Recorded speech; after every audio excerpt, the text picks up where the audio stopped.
अस्सलाम वालेकुम स्टूडेंट, आज की इस वीडियो में हम डिस्कस करने के लिए जा रहे हैं स्केलर और वेक्टर क्वांटिटीज क्या होती हैं। दोनों को हम डिफरेंशिएट भी करेंगे। फिर हम साथ पढ़ेंगे कि हम वेक्टर क्वांटिटीज को रिप्रेजेंट कैसे करते हैं, वेक्टर क्वांटिटीज को हम लिखते कैसे हैं। चलिए स्टूडेंट स्टार्ट करते हैं। सबसे पहले हमारे पास है स्केलर और वेक्टर क्वांटिटीज क्या होती है। अच्छा, स्केलर और वेक्टर क्वांटिटी पर जाने से पहले हम चैप्टर 1 पर जरा जाते हैं। चैप्टर 1 में हमने अपने दूसरी या तीसरी वीडियो में हमने डिस्कस किया था फिजिकल क्वांटिटी, अगर आपको याद हो तो थोड़ा सा हम रिव्यू ले लेते हैं। फिजिकल क्वांटिटीज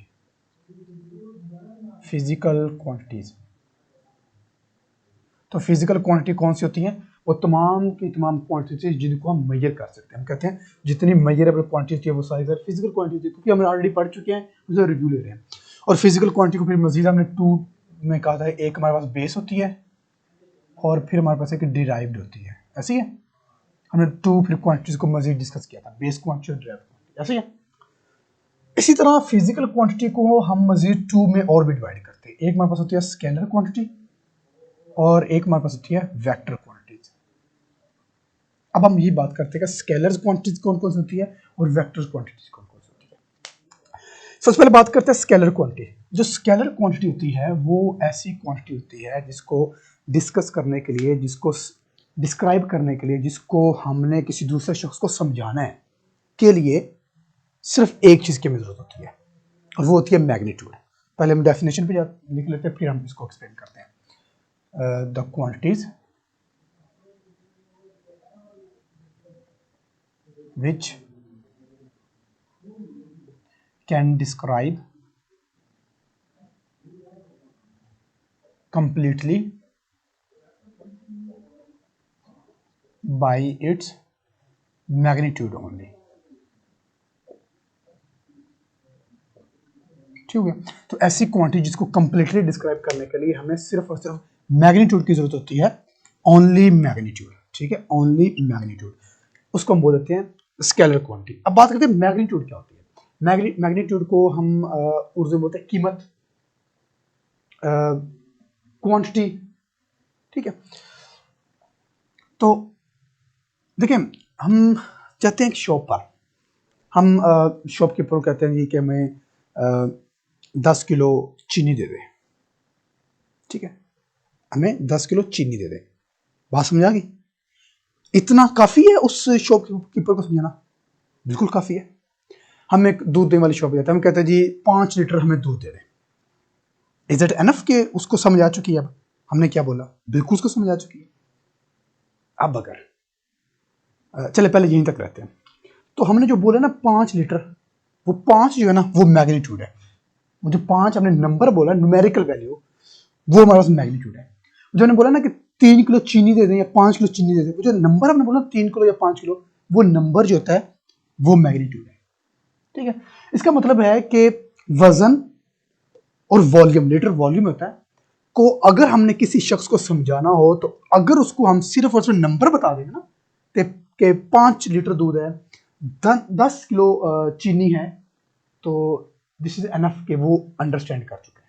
ठीक है, तो ऐसी क्वांटिटी। अब हमारे पास जो हमने बोला ना volume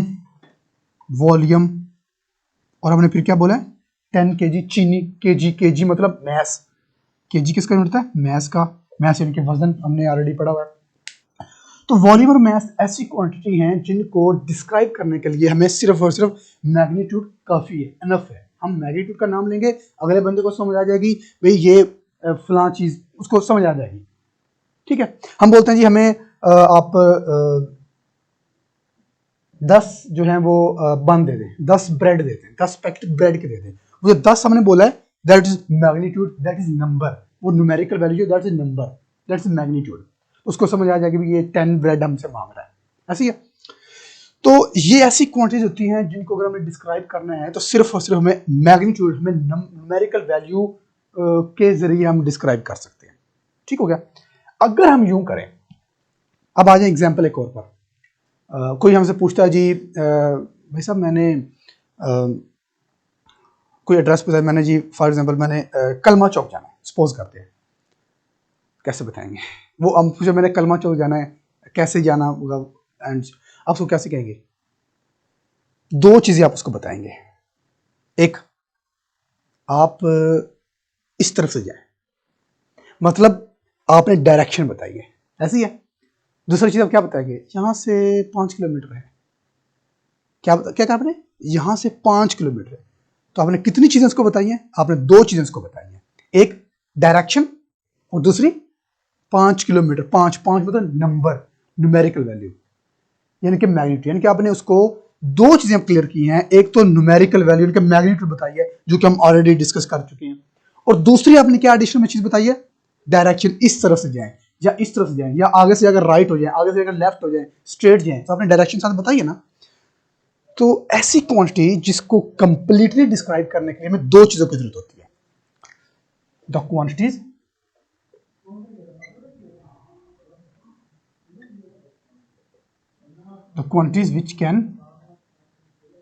which can be described completely by its magnitude and direction। तो जिसको डिस्क्राइब करने के लिए, कंप्लीटली डिस्क्राइब करने के लिए हमें 2 चीजों की जरूरत होती है, एक न्यूमेरिकल वैल्यू यानी कि मैग्नीट्यूड और दूसरी डायरेक्शन। तो इस ऐसी क्वांटिटीज को हम नाम देते हैं वेक्टर क्वांटिटी। वैसे जैसे अभी हमने एग्जांपल लिया है, तो इसको हम बोलेंगे डिस्प्लेसमेंट, एक तुम्हारे पास होगा कि डिस्प्लेसमेंट आपने बताया। दूसरी चीज हमने सपोज करते हैं कि हमने एक नट को टाइट करना है, एक नट बुलेट है, हमने स्पैनर लिया है, नट के ऊपर डाला है, हमने नट को टाइट करना या लूज करना है, व्हाटसएवर। सपोज करते हैं कि हमारे पास वो नट है, इसके ऊपर हमने ये स्पैनर, ठीक है, ये स्पैनर है, बात समझ आ गई। अगर हमने इसको लूज करना है, अगर हमने नट को लूज करना है और अगर हमने नट को टाइट करना है, तो मुझे ये बताएं कि स्पैनर की घूमने की डायरेक्शन क्या है, क्योंकि क्या स्पैनर को इस डायरेक्शन में घुमाएंगे तो नट टाइट होगा या लूज होगा, कोई एक होगा, या तो वो टाइट होगा या फिर लूज होगा। ऐसे अगर सपोज करते हैं इस डायरेक्शन में स्पैनर को घुमाने से नट लूज हो, अगर नट लूज हो और अगर इसको हम ऑपोजिट डायरेक्शन में घुमाएं तो क्या होगा, नट टाइट होगा। इसका मतलब है नट को टाइट या लूज करने के लिए हमें डायरेक्शन चाहिए होगी कि हमें किस डायरेक्शन में घुमाना है, उसको लेफ्ट पे घुमाना है, राइट पे घुमाना है, डाउनवर्ड फोर्स लगानी है, अपवर्ड फोर्स लगानी है, ऐसी है। टाइट या लूज करने के लिए हमें डायरेक्शन चाहिए, तो ये हमारे पास होता है टॉर्क, इसको बोलते हैं टॉर्क। तो दूसरी एग्जांपल हमारे पास क्या होगी, टॉर्क। अब ये टॉर्क क्या होता है, ये हम चैप्टर 4 में इंशाल्लाह डिस्कस करेंगे, टॉर्क, ठीक है। टॉर्क की और एग्जांपल है, टैब है, पानी वाली टूटी है, खोलना है हमने उसको किस तरफ हम घुमाएंगे, उसको क्लॉकवाइज घुमाएंगे, एंटी क्लॉकवाइज घुमाएंगे, उसको हम इस डायरेक्शन में घुमाएंगे या फिर इस डायरेक्शन में घुमाएंगे, किस डायरेक्शन में घुमाएंगे अगर हमने उसको खोलना है, पानी निकालना है तो, ठीक है, डायरेक्शन इन्वॉल्व होगी यहां पर। तो ऐसी तमाम की तमाम क्वांटिटी जिसमें डायरेक्शन भी इन्वॉल्व होती है उसको हम बोल देते हैं वेक्टर क्वांटिटी। एक चीज और यार, इसके ना एग्जांपल बहुत ढेर सारी है, मैंने बहुत चंद लिख दी है। एक हमारे पास इस तरह फोर्स की आ जाती है जी, फोर्स हमारे पास एक वेक्टर क्वांटिटी होती है, और अगर वेट हमारे पास वेक्टर क्वांटिटी होती है, और अगर इसमें हम आ जाएं वॉल्यूम है, मैस है, और हमारे पास डिफरेंट क्वांटिटी। ओके, अगर हम दोनों को कंपेयर करें ना, स्केलर और वेक्टर क्वांटिटी को, तो दोनों में एक चीज कॉमन है, बता सकते कौन सी है, वो है मैग्नीट्यूड। देखें, दोनों में एक चीज कॉमन है, वो मैग्नीट्यूड है, इसमें मैग्नीट्यूड है, इसमें मैग्नीट्यूड है, ऐसे ही है। तो अगर आपसे पूछा जाए which things is common in scalar and vector quantity, तो आपने क्या कहना है, मैग्नीट्यूड। मैग्नीट्यूड दोनों में कॉमन है, लेकिन फर्क कहां है, एडिशनल चीज डायरेक्शन का। क्लियर, चलें जी। इसके बाद हमारे पास है वेक्टर को हम रिप्रेजेंट कैसे करते हैं, वेक्टर की रिप्रेजेंटेशन कैसे होती है, इसको चले हम यहां पर करते हैं, रिप्रेजेंटेशन ऑफ वेक्टर्स,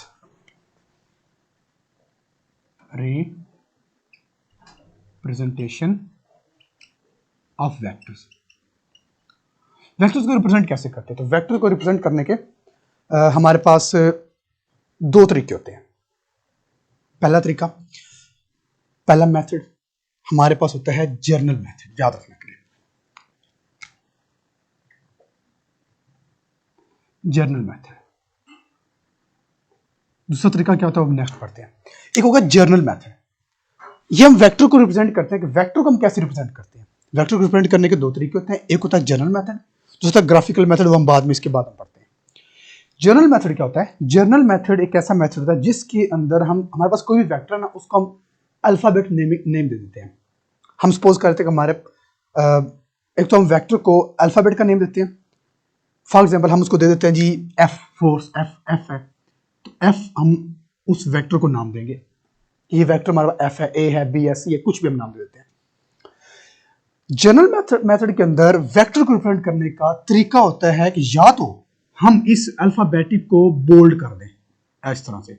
आपने वो जब सिस्टम यूज करते हैं ना, वो कोई चीज टाइप कर रहे हैं तो उसमें बोल्ड का एक ऑप्शन आता है, ठीक है। इस तरह या तो हम बोल्ड कर दें, ठीक है, बोल्ड कर दें इन बोल्ड फॉर्म, जैसे उसको हम बोल्ड फॉर्म में लिखें। दूसरा, ये जनरल मेथड की बात हो रही है। और दूसरा फिर ये होता है कि हम इसके ऊपर एक एरो हेड डाल दें। दूसरा ये मेथड होगा, बार या फिर arrow head.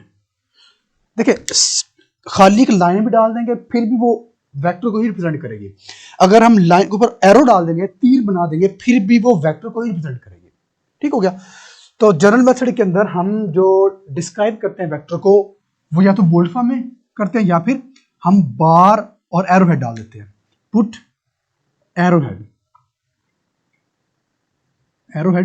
On vector, vector के ऊपर हम बार या फिर एरो हेड डाल देते हैं। ये तो हमारा होगा general method. In general method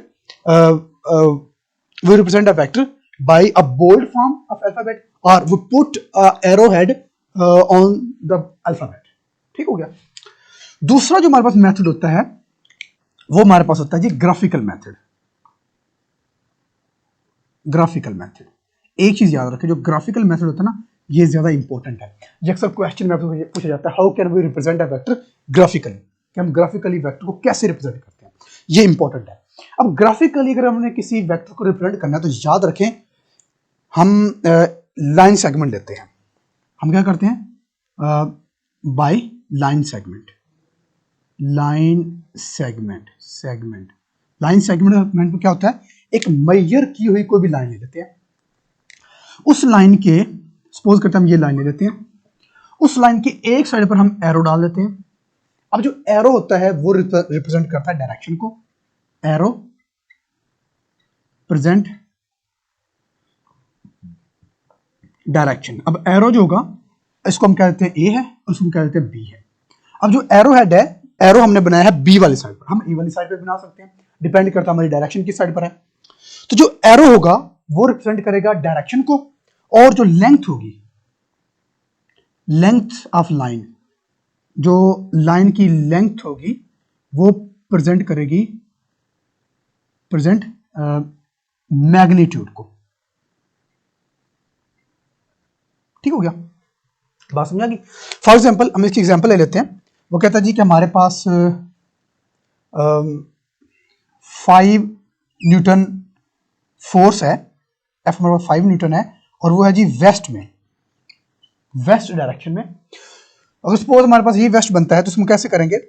हम 1 न्यूटन को इक्वल कर देंगे जी 1 सेंटीमीटर, और फिर 5 न्यूटन किसके इक्वल होगा जी 5 सेंटीमीटर।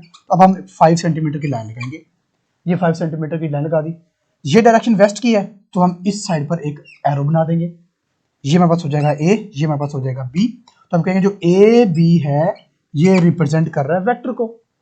अब इसकी मैग्नीट्यूड कितनी है? इसकी जो मैग्नीट्यूड है, मैग्नीट्यूड वो क्या है जी? वो 5 न्यूटन है, और डायरेक्शन क्या है जी? वो वेस्ट है, डायरेक्शन जो है वो वेस्ट है। ठीक है, इस तरह हम रिप्रेजेंट करते हैं। इसकी एग्जांपल हम देखते हैं कि जो साइन बोर्ड लगे होते हैं वहां पर लिखा होता है जी इस्लामाबाद इस डायरेक्शन में है 300 किलोमीटर। वो जो 300 लिखा हुआ है ना, वो मैग्नीट्यूड है, और जो एरो हेड बना हुआ है ना, जो तीर बना हुआ, तीर का निशान है, दैट्स डायरेक्शन। ठीक हो गया। तो इस तरह हम रिप्रेजेंट करते हैं वेक्टर को। तो आज की वीडियो में स्टूडेंट हमने पढ़ा है जी वेक्टर और स्केलर में डिफरेंस क्या होता है, वेक्टर को रिप्रेजेंट कैसे करते हैं। 2 तरीकों से करते हैं, एक होता है जनरल मेथड, दूसरा होता है ग्राफिकल मेथड। आई होप कि आपको इसकी अंडरस्टैंडिंग हुई होगी।